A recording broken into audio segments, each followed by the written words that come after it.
And the American tradition of failing to punish insurrectionists lives on. I think this order will apply to approximately 1,500 people, sir. So this is January 6th. These are the hostages. Approximately 1,500 for a pardon. Yes. Full pardon. Full pardon or commutation? Full pardon. You know, you almost can't be too mad at Trump. I mean, it isn't like he's the only president to pardon insurrectionists. You know another president that did the same thing? This guy. All right, if you don't know that lovely mug, let me introduce you. That is Andrew Johnson, the 17th president of the United States and former enslaver. One of the things that Andrew Johnson did when he was president was pardon a bunch of insurrectionists. Oh, my bad. Did I say a bunch? I meant all of them. Now, I know what you're thinking. Is he really going to compare January 6th insurrectionists to Confederate soldiers?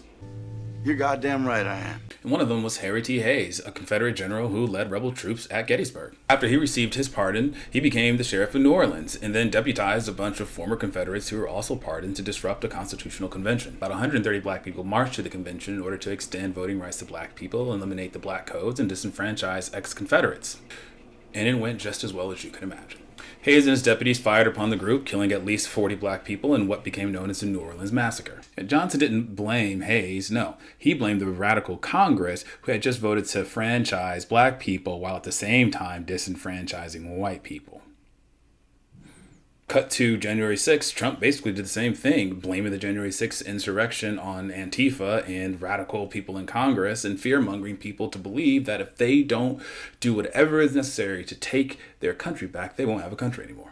Now, Trump framing January 6th insurrectionists as innocent people who were simply trying to follow the law of the land and be loyal to the Constitution is the same thing that Confederate soldiers did when they engaged in the lost cause. January 6th insurrectionists and Confederate soldiers largely have the same reasoning to explain their treacherous actions. Basically, they were just following orders or defending their state, or they were trying to be loyal to the Constitution.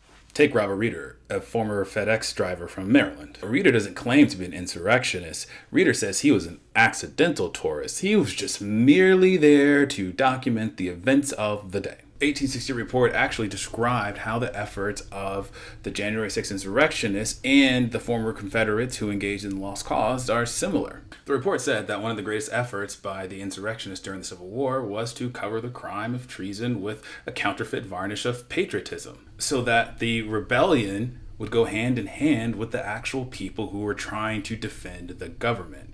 And then the insurrectionists could just wipe their hands clean of their own stains. Trump and the Confederacy are largely involved in the same project. Start an insurrection against the federal government? Check. Engage in acts of political violence? Check. Receive a pardon? Check. Rewrite history? Check. Enact strict voting laws? Check. You know, it's hard to say exactly how Trump will further bring back the ghost of the Confederacy. If history is any sort of indicator, one thing we can probably guess is that some of these people will probably run for office. Some are probably going to be part of some sort of paramilitary ranks and engage in more political violence. And one of the worst parts, the part that really carries over from the legacy of the Confederacy, is that as time goes on, there's always going to be a section of the country that will look at these people like heroes.